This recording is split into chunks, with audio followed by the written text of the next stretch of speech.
JUI Pakistan इस सूरत हाल में जो कि बैनुल-अक़वामी तौर पे जो हमारे लिए मुश्किलात हैं, उसमें मुल्क के लिए कोई मुश्किल क्रिएट नहीं करना चाहेगी। 4 और 5 को हमारा अपना इजलास है, फाइनल फैसला यकीनन जो है वहीं पे होगा, जो भी शूरा इसको डिसाइड करेगी। मगर इसके बावजूद जो है मौलाना का इसरार ये है कि आप इन कैमरा इजलास बुलवा लीजिए, भले दोनों हाउसेस का इकट्ठा या अलग अलग दोनों हाउसेस का, जिस तरह से भी गवर्नमेंट को कन्वीनियंट हो। गवर्नमेंट का मसला ये है कि गवर्नमेंट लिप सर्विस तो करती है। एक मीटिंग बुलवाई गई थी, आपको याद होगा, और उस मीटिंग में जो है ना वो PTI ने शिरकत नहीं की थी। JUI ने बावजूद रिजर्वेशंस की शिरकत की, और शिरकत करने के बाद अपनी सजेशंस भी दी, जिस पे कहा गया कि आपको इन्फॉर्म करेंगे।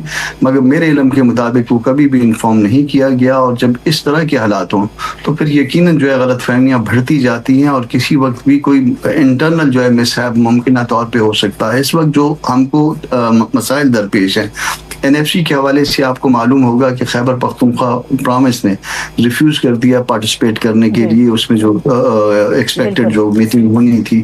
अब एक यूनिट के बगैर जो है वो इसमें किस तरह से ये मामला चलेगा। हमारी अपनी भी उस हवाले से रिजर्वेशंस हैं, क्योंकि किसी न किसी तरह से सूबों का शेयर कम करने की कोशिश की जा रही है। खैबर पख्तूनख्वा का शेयर कम करने की कोशिश हो रही है, सूबा बलूचिस्तान का शेयर जो है उसको डिस्टर्ब करने की कोशिश हो रही है, सूबों का साइज रिड्यूस करने की कोशिश हो रही है। उसके लिए हालात मौजूद नहीं है, और जिन चीज़ों के लिए हालात मौजूद नहीं है उसके ऊपर इंसिस्ट किया जा रहा है कि नहीं हम हर सूरत में करेंगे।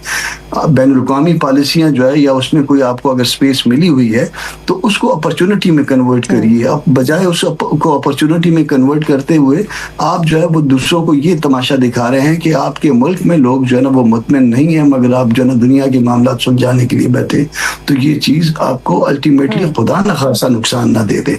हम पाकिस्तानी हैं, पाकिस्तान के लिए हैं, मगर हम ये चाहते हैं कि जो कुछ भी हो दस्तूर के दायरे के अंदर हो और जोर जबरदस्ती से न किया जाए।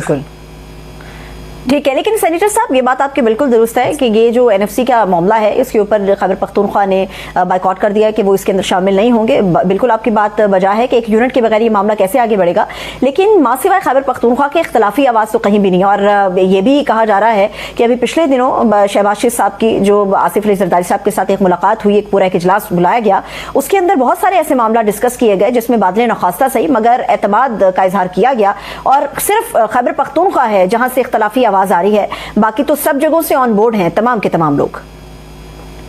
ऐसा है कि JUI एक बहुत बड़ी स्टेक होल्डर है, खैबर पख्तूनख्वा में भी और बलूचिस्तान में भी।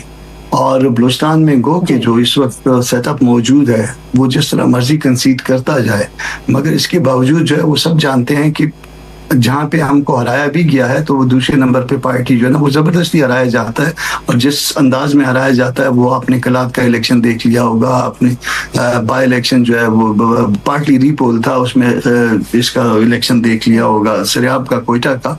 और इसी तरह से फौजदार जो है ना अभी मुलतवी करने जा रहे हैं, वहाँ पे हालात का बहाना बनाया जा रहा है। तो ये सब कुछ जो कुछ किया जा रहा है वो पार्टियों को बाईपास करके किया जा रहा है।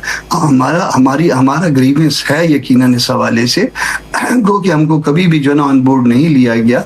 गवर्नमेंट या जो भी मौजूदा जो सेटअप है या जिस तरह का निज़ाम बनाया गया है वो अगर अंगूठे लगा भी देते हैं तो हमारी इख्तलाफी आवाज़ जो है वो मौजूद है इसमें। ठीक है, अब सेनेटर साहब इख्तलाफी आवाज़ से पाकिस्तान तहरीक इंसाफ का जिक्र भी अब छेड़ देते हैं। पाकिस्तान तहरीक इंसाफ ये जो इनिशिएटिव्स उठा रही है, और आज जिस तरह से पेशावर के अंदर एक मेंबरशिप के लिए बाकायदा मुहिम हुई और लोग उसके अंदर शामिल हुए, जिसके अंदर इमरान खान साहब की रिहाई के लिए पुरम तौर पर एक फोर्स तैयार की जा रही है, ये पाकिस्तान तहरीक इंसाफ का कहना है। ये कदम कैसे आप देख रहे हैं, क्योंकि मौलाना फजलुर रहमान साहब के साहबजादे का स्टेटमेंट भी हमारे सामने आता है, जिन्होंने शायद अजराह मजाक ये कहा हो कि आप तो इमरान खान साहब को रिहा नहीं करा सकते, ये जिम्मेदारी आप हमें दे दें। क्या हम ये समझ लें कि JUI ये ख्वाहिश रखती है कि जब भी वो एहतजाज के लिए सड़क पर निकले तो उनके साथ पाकिस्तान तहरीक इंसाफ की सपोर्ट भी हो? नहीं, JUI जो है ये ख्वाहिश यकीनन नहीं रखती, क्योंकि इससे पहले जो है ना एक मूव हुई है इस हवाले से और उस मूव को वो कामयाब नहीं हो सकी। दोनों तरफ से कमेटियां बनी थी और वो फिर अल्टीमेटली तोड़ नहीं चढ़ पाई। वो मामला इस वक्त तकरीबन आप उसको ड्रॉप समझिए। ऐसी लाइटर साइड पे उन्होंने बात की होगी कि आप ये नहीं कर सकते। अब हमको समझ में नहीं आ रहा कि ये फोर्स किस लिए जो ना दोनों में से किस काम के लिए फोर्स बना रहे हैं। और आप जब फोर्स किसी आप उसको जो एनरोलमेंट कर रहे हैं, लोगों के नाम लिख रहे हैं, लोगों के जो ना पते लिख रहे हैं, और किसी मरहले पे भी जो ना ये रिकॉर्ड जो है वो किसी के पास चला गया, तो उसका नतीजा क्या होगा कि शायद फोर्स बनाने वालों को इल्म नहीं है। ठीक है, ठीक है, इसके ऊपर पहले तनकीद भी होती रही है। अब मामला ये है सेनेटर साहब कि हमेशा आपकी पूरी जमात, मौलाना फजलुर रहमान साहब जब भी बात कर रहे हैं वो आइन की धारे के अंदर रहते हुए, सिस्टम का हिस्सा रहते हुए अपना एहतजाज, अपना प्रोटेस्ट रिकॉर्ड कराते रहे हैं। हमने ये भी देखा कि पिछले दिनों, जैसे आपने भी अर्ज किया, कि एक बड़ी अहम ब्रीफिंग हुई थी और पीएम हाउस के अंदर बुलाई गई, पीटीआई नहीं गई, मगर बावजूद इसके कि आप लोगों के इख्तलाफ थे, मगर आप लोग शामिल हुए उस ब्रीफिंग के अंदर। लेकिन क्या अब आप लोग या आपकी पूरी पार्टी इस चीज के ऊपर एतमाद करती है या ये समझती है कि जो काम पहले पीटीआई सड़कों पर कर रही थी, अगर मौलाना फजलुर रहमान साहब भी एहतजाज लेके सड़कों पर आ जाते हैं तो फिर दरमियान का फर्क दोनों सियासी जमातों का आपको नहीं लगता कि खत्म हो जाएगा? जी, पहले भी ये सियासी फर्क जो था ये मौलाना ने निकाला था। पहले भी अगर मौलाना जो है ना रोड पे ना आते 18 के इलेक्शन के बाद और लोगों को मोबिलाइज ना करते, तो पीपल्स पार्टी और नून तो मेरा ख्याल है आराम से बैठे हुए थे। तो पहले भी फर्क सिर्फ मौलाना साहब का या उनकी जमात का था। अब भी अगर कोई फर्क हो सकता है तो फर्क सिर्फ इतना ही है। मगर हम ये नहीं चाहेंगे कि हमें इस मामले में इस्तेमाल किया जाए या हम इस मामले में इस्तेमाल हों। ये इसमें जो है ना, इसको जरा बस इसी को मैं हाईलाइट करना चाहता था। हम इस्तेमाल नहीं होना चाहते किसी के हाथ में। हम मुल्क के लिए तो आगे बढ़ेंगे, हम मुल्क के मामलात के लिए तो हर वक्त हाजिर होंगे, मगर किसी इससे मावरा चीज़ों के लिए हम आगे नहीं आएंगे। बहुत ही बारीक मगर बड़ी खूबसूरत बात आपने सेनेटर साहब की है कि यकीनी तौर पे एहतजाज आपका हक जरूर है, मगर किसी के लिए या किसी भी तौर इस्तेमाल नहीं होंगे, ना किए जा सकेंगे। अब मौलाना फजलुर रहमान साहब ने, सेनेटर साहब, एक बड़ी अहम तजवीज़ दी। उन्होंने कहा कि जी इस वक्त जो मौजूदा सूरत हाल है इसमें एक इस्लामी ब्लॉक हमें बनाना चाहिए। हमें याद है कि जब सऊदी अरब के साथ हमने एक डिफेंस एग्रीमेंट किया था, उसके बाद पूरे पाकिस्तानी मीडिया के अंदर आप जैसे सीनियर लोगों के सामने हम ये सवाल रख रहे थे कि क्या वाकई अब हम इस सतह पर जा रहे हैं कि सब जो मुस्लिम कंट्रीज हैं वो एक छतरी तले आ जाएंगे और एक मुट्ठी की शक्ल इख्तियार कर लेंगे। बातें वहीं की वहीं खत्म हो गई। ये तजवीज आपके नजदीक कितनी काबिल अमल है ऐसी सूरत में जब हुकूमत बैरूनी महाज पे तो हमें खड़ी नजर आ रही है, अंदरूनी तौर पे वो कोई उनके साथ किसी जगह पर मौजूद है या नहीं, उन्हें कोई फर्क नहीं पड़ रहा, तो ये तजवीज कितनी कारआमद और कारअमल है?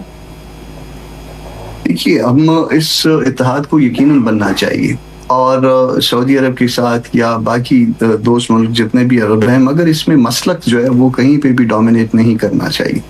मुसलमान का मतलब या मुस्लिम ममालिक के इत्तेहाद का मतलब जो है ना वो तमाम के तमाम मुसलमान ममालिक हैं और इनका अपना कोई फोरम होना चाहिए या जो फोरम मौजूद है उसको एक्टिवेट फर्दर करना चाहिए। इसके अलावा आपके पास कोई जो है वो रास्ता नहीं है। आप अपने वसाइल ज़ाया कर रहे हैं और बहुत से वसाइल आपस में एक दूसरे के खिलाफ ज़ाया कर रहे हैं।